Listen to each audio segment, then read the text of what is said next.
Hello everyone, welcome to my YouTube channel the political star.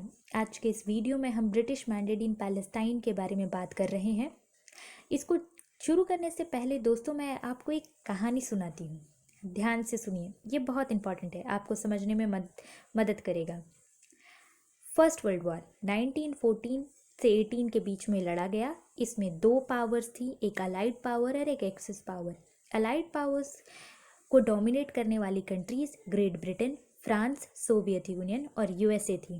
Where as axis power को dominate करने वाली country Germany, Japan और Italy थी। इस war में अलाइड पावर्स जीत जाती है और एक्सिस पावर को हार मिलती है। उसके बाद बात चलती है वर्ल्ड में वापस से पीस एस्टैब्लिश करने की। इसी को देखते हुए 1919 में पेरिस पीस कॉन्फ्रेंस होता है, जहाँ पे सारे अलाइड पावर्स इकट्ठा होकर ये डिसाइड करते हैं कि वर्ल्ड में वापस से पीस को रीस्टैब्लिश करना है। इसी दौरान डिसाइड किया जाता है कि एक इंटरनेशनल ऑर्गेनाइजेशन का गठन होगा जो आगे इन सारे कंट्रीज को गाइड करेगी। ठीक है, 1920 में फिर अप्रैल में लीग ऑफ नेशन का फॉर्मेशन होता है। दोस्तों, ये लीग ऑफ नेशन आज के यूनाइटेड नेशन का ही एक ओरिजिन है, यानी कि लीग ऑफ नेशन को आज हम यूनाइटेड नेशन के नाम से जानते हैं। उसके बाद इसी लीग ऑफ नेशन के द्वारा मैंडेट सिस्टम इंट्रोड्यूस किया जाता है। मैंडेट सिस्टम का मतलब क्या है? Meaning of mandate system, N internationally sanctioned method of colonialism which granted control over former German and Ottoman territories to members of League of Nations after World War I. अंतर्राष्ट्रीय स्तर पर colonialism को मान्यता प्राप्त करवाई गई मैंडेट सिस्टम के जरिए, और इसके चलते जर्मनी और ऑटोमन एम्पायर की जो टेरिटरीज थी उसका डिस्ट्रीब्यूशन हो गया लीग ऑफ नेशन के मेंबर्स के बीच में। ब्रिटेन को मिला इराक, पैलेस्टाइन, जॉर्डन और इजराइल का मैंडेट। फ्रांस को मिला साइरिया और लेबनान का मैंडेट, यानी कि वहाँ का कंट्रोल। अब ये सुनने में तो कितना आसान लगता है ना। लीग ऑफ नेशन बनी, उसने मैंडेट सिस्टम इंट्रोड्यूस किया जिसके चलते जर्मनी और ऑटोमन एम्पायर के टेरिटरीज का डिस्ट्रीब्यूशन हो गया लीग ऑफ नेशन के मेंबर कंट्रीज पर। लेकिन मैं आपको ये बताऊंगी कि ये एक प्री प्लान्ड स्ट्रैटेजी थी। किस तरीके से जर्मनी और ऑटोमन एम्पायर के टेरिटरीज को कंट्रोल में लाना है, ये एक प्री प्लान्ड स्ट्रैटेजी था ब्रिटेन और फ्रांस का। कैसे? तो साइक्स-पिकोट अग्रीमेंट 1916 में साइन किया गया था। ये एक सीक्रेट अग्रीमेंट है ब्रिटिश और फ्रांस के बीच में। इसमें रशिया भी शामिल थी, यूएसएसआर भी था, पर जब वहाँ पे बोल्शेविक रिवॉल्यूशन हुआ तो उसको पीछे हटना पड़ा। ब्रिटेन और फ्रांस ने इस साइक्स-पिकोट अग्रीमेंट को साइन किया था और ये एक सीक्रेट अग्रीमेंट था जो आगे मिडिल ईस्ट का फ्यूचर तय करने वाला था। इसी फ्यूचर का एक पार्ट हम आज पढ़ने वाले हैं जिसका नाम ब्रिटिश मैंडेट इन पैलेस्टाइन है। चलिए शुरू करते हैं। दोस्तों, मैं आशा करती हूँ कि आपको इसका बीफ बैकग्राउंड जो है वो अच्छे से समझ में आया होगा। ये ज़रूरी है ताकि आपको ये पैलेस्टाइन वाले मैंडेट को समझने में। The British mandate in Palestine, the biggest impact of mandate system in Palestine was the formation of new state that is today's Israel on the world map. Palestine के ऊपर सबसे बड़ा जो इम्पैक्ट पड़ा है ब्रिटिश मैंडेट का, वो है उसी के धरती पे एक नए नेशन का फॉर्मेशन जिसका नाम इजराइल है। Balfour Declaration, the Balfour Declaration was a British document that drawn by British Foreign Secretary Arthur Balfour in 1917. The document committed the British Empire to a Jews' national home, and the declaration also recognized the rights of Palestinian people. Balfour declaration एक British agreement है जो कि British foreign secretary अर्थर Balfour के द्वारा 1917 में बनाया गया था। ये डॉक्यूमेंट अलाउ करता है ब्रिटिश एम्पायर को एक जूज नेशनल होम बनाने के लिए और साथ में पैलेस्टीनियन लोगों के राइट्स को भी रिकॉग्नाइज करता है। It was a result of negotiation between those who sympathetic to the cause of Jews people and the British government. Juice community हमेशा से ही बहुत ज़्यादा ही एट्रॉसिटीज़ झेलते आई है, तो इसी को देखते हुए there were many people in Europe who were sympathetic towards them, और जिसके चलते उन्होंने ब्रिटिश एम्पायर का साथ दिया था जूस नेशनल होम को बनाने के लिए. According to the Zionist, only a Jews homeland could offer Europe's Jews people equality and protection in the world.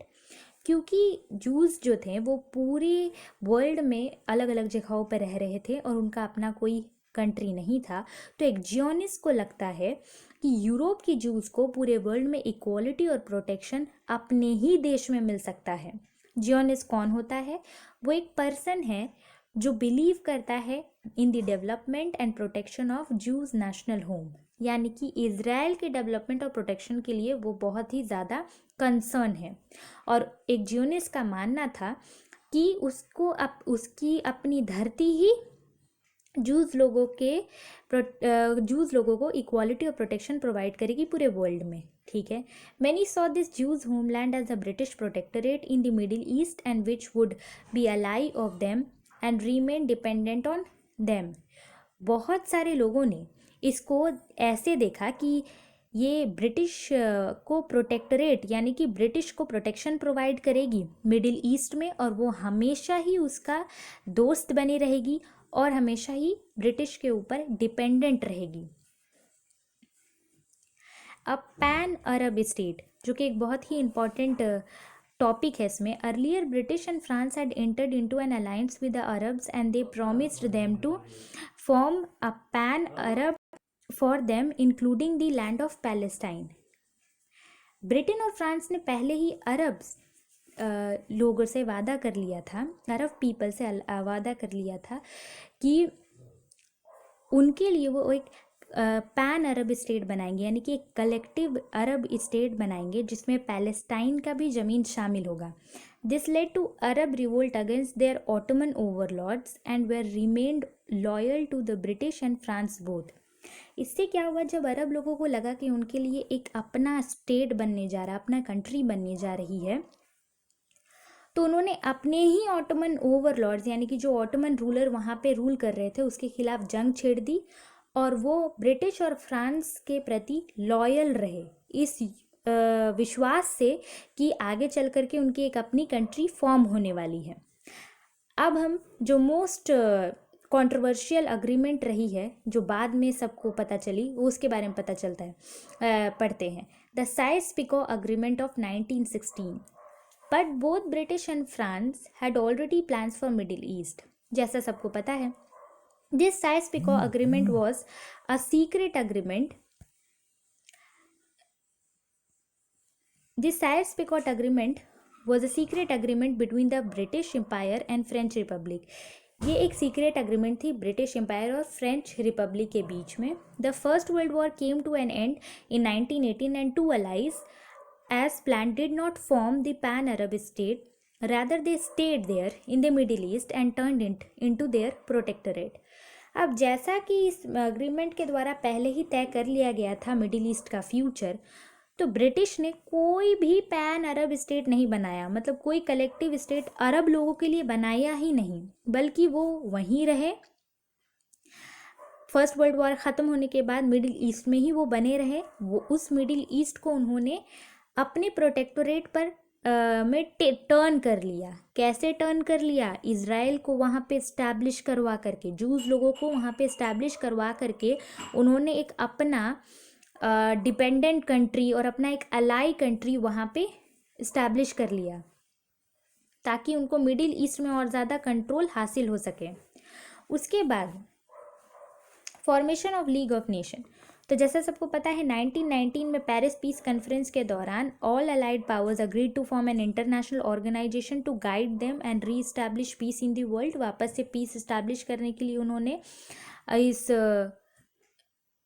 League of Nation इस अग्री किया था कि वो एक इंटरनेशनल ऑर्गेनाइजेशन इस्टेब्लिश करेंगे, and this led to the formation of League of Nation 1920 which introduce mandate system, जिसने mandate system को introduce किया, which was considered as an internationally legal instrument, यानी अंतर्राष्ट्रीय तौर पर एक लीगल इंस्ट्रूमेंट जिसके जरिए पीसफुल ट्रांसफर हुआ टेरिटरीज ऑफ ऑटोमन एम्पायर का। याद रखिए कि कोई भी विरोध नहीं हुआ था। ऑटोमन एम्पायर के जो टेरिटरीज जब ब्रिटिश और फ्रांस के बीच में डिस्ट्रीब्यूट हो रही थी लीग ऑफ नेशन के जरिए, एक्चुअल पर्पस इस मैंडेट सिस्टम का क्या था पैलेस्टाइन में, वो पढ़ते हैं। The British mandate got formal recognition in April 1920 San Remo conference. देखिए, ये जो पैलेस्टाइन का मैंडेट है वो उनको 1920 में सैन रेमो कॉन्फ्रेंस के द्वारा मिला था। हालांकि by then the British and French had already seize the territories of Ottoman Empire and they were ruling it as their colonies. वहाँ पर पैलेस्टाइन में उसके कंट्रोल को पहले ही ब्रिटिश ने हाथ में ले लिया था, ऑटोमन ओवरलॉर्ड्स को हटा दिया गया था वहाँ से, और वो उसको अपने टेरिटरीज के जरिए रूल करना शुरू कर दी थी। मान्यता उनको 1920 में मिली, लेकिन 1917 में ही तो बैल्फोर डिक्लेरेशन बन गया था ना, जिसके बाद जो जूज हैं वो उसी समय से इमिग्रेट करना शुरू कर दिए, वहाँ जाके सेटल होना शुरू कर दिए थे। तो वो इसीलिए हो पाया क्योंकि ब्रिटिश और फ्रांस वहाँ पे पहले से ही मौजूद थे। उन्होंने क्या किया, they seize the oil producing areas of the Middle East and establish commercial zones. उस एरिया का, जो पूरे मिडिल ईस्ट एरियाज़ का, उन्होंने ऑयल प्रोड्यूसिंग एरियाज़ को कैप्चर करना शुरू किया और कॉमर्शियल जोन्स जगह जगह पे इस्टेब्लिश कर दिए। वो आए तो थे लीग ऑफ नेशन के जरिए मैंडेट सिस्टम इंट्रोड्यूस करवा करके, ये कह के आए थे कि वो जो सारी कंट्रीज़ हैं ना, उनको मिडिल ईस्ट के जो कंट्रीज़ है, जो ऑटोमन टेरिटरीज़ के कंट्रीज़ हैं, उनको क्या करेंगी, सेल्फ डिपेंडेंट होने में, सेल्फ गवर्नमेंट अचीव करने में वो उनको मदद करेगी। लेकिन वहाँ उनका जो एक्चुअल पर्पस था मिडिल ईस्ट के टेरिटरीज़ को अपने अंडर लाना और वहाँ की जो रिसोर्सेस है उसको अपना बनाना, जो कि ब्रिटेन का हमेशा से ही रहा है कि दूसरे देश को हमेशा गुलाम बना लो और उसके इम्पोर्टेंट जो रिसोर्सेज है उसके अपने बेनिफिट में ले लो। तो वो वहाँ भी वही चीज़ अप्लाई कर रही थी। This was regarded as naked imperialism by many Arabs and Muslim world. क्योंकि अब तो जो चीज़ें हो रही थी वो एकदम साफ साफ हो रही थी, तो मुस्लिम वर्ल्ड के और बहुत सारे अरब जो लोग थे उनको ये ऐसा दिखने लगा कि ये तो साफ साफ एकदम इम्पीरियलिज्म, यानी कि साफ साफ अपना जो शासन है वो दिखा रहे हैं। ये कोई सिविलाइज्ड और कोई अपना सेल्फ डिटर्मिनेशन अचीव करने के लिए, सेल्फ इंडिपेंडेंस अचीव करने के लिए यहाँ नहीं आए हैं। तो ये धीरे धीरे सबको पता चलने लगा।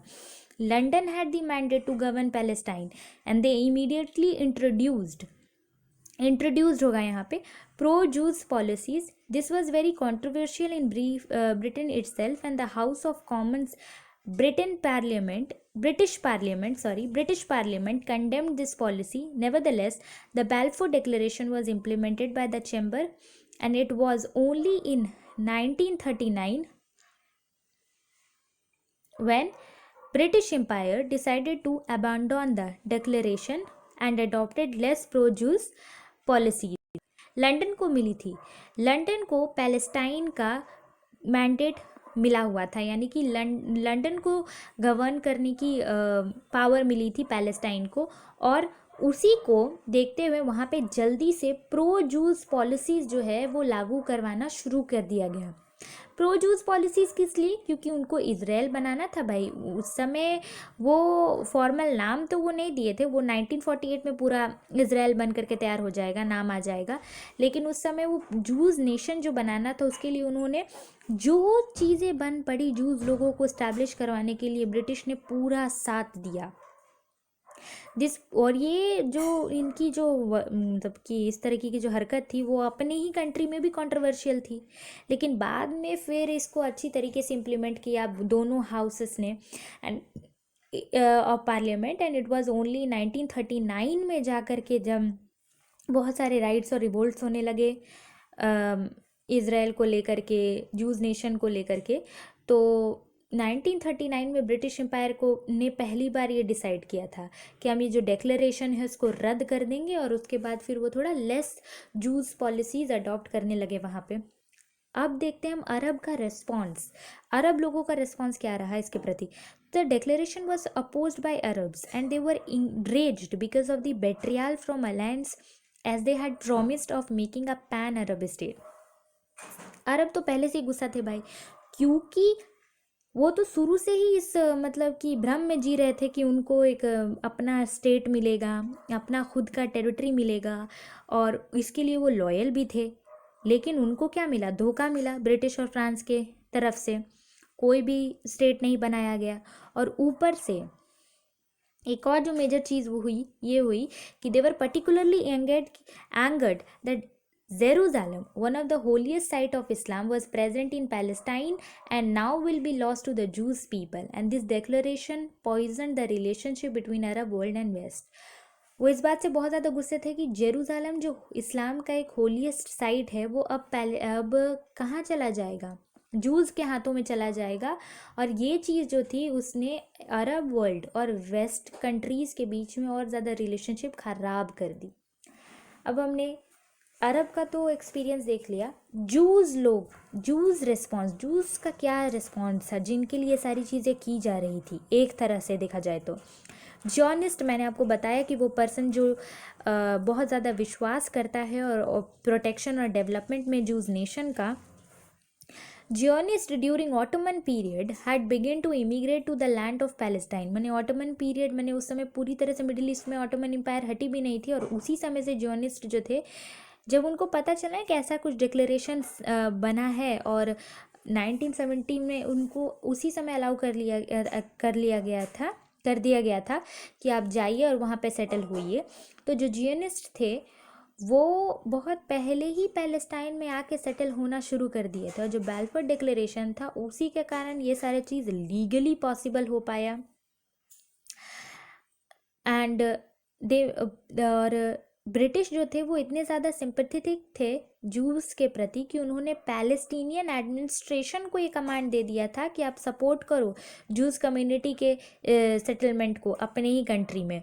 And for the proper settlement of juice British ने कुछ अहम कदम भी उठाए। उन्होंने हेब्रियो, ये देखिए स्पेलिंग बहुत जगह यहाँ पे गलत हो चुकी है, सॉरी, मैं उसके लिए माफ़ी चाहूँगी, यहाँ पे हेब्रियो होगा। Hebrew was given equal status with Arabic in government. Arabic language के साथ साथ हेब्रियो लैंग्वेज जो जूस लोग स्पीक करते हैं उसको भी गवर्नमेंट में एक ऑफिशियल स्टेटस मिल गया। ब्रिटिश जो थी वो प्रो जूस पॉलिसीज तो पहले से अपना ही रही थी। वो लोग they employed more Jews in administration rather than Muslim. जो मुस्लिम लोग थे उनके अलावा ये जूस को ज़्यादा एडमिनिस्ट्रेशन में एम्प्लॉय कर रहे थे। The declaration made by British army the protectorate of juice community and they were determined for their proper settlement in that region। ये जो डिक्लेरेशन था बैलफोर डिक्लेरेशन, वो ब्रिटिश आर्मी को जूस का प्रोटेक्टोरेट बना दिया था। इतने ज़्यादा वो डिटरमेंट थे कि किसी भी हालत में इनको यहाँ पे बसाना ही है। तो जो ब्रिटिश आर्मी थी वो पूरी तरह से डिटरमेंट थी कि इनका प्रॉपर सेटलमेंट तो हम करवा के ही रहेंगे। उसके बाद हम पढ़ते हैं इम्पैक्ट ऑन पैलेस्टीनियन। भाई ये बहुत इंपॉर्टेंट है, पैलेस्टीनियन के ऊपर इम्पैक्ट, जिनके धरती के ऊपर सारी चीज़ें हो रही हैं उनका क्या रिएक्शन है वो भी जान लेते हैं। The declaration and the British support to Jews for their settlement in the land of Palestine had influenced them very strongly। ये जो डिक्लेरेशन था और जो ब्रिटिश का सपोर्ट था जूस लोगों को, इससे बहुत ज़्यादा ही पैलेस्टीनियन लोग जो थे वो भड़के हुए थे पहले ही।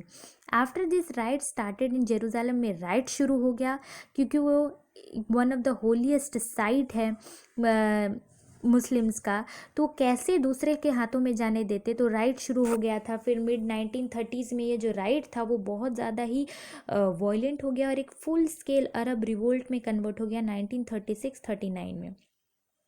जब सिचुएशन बहुत ही ज़्यादा आउट ऑफ कंट्रोल होने लगी तो 1947 में ब्रिटिश ने डिसाइड किया टू टर्मिनेट द मैंडेट को ख़त्म करने का।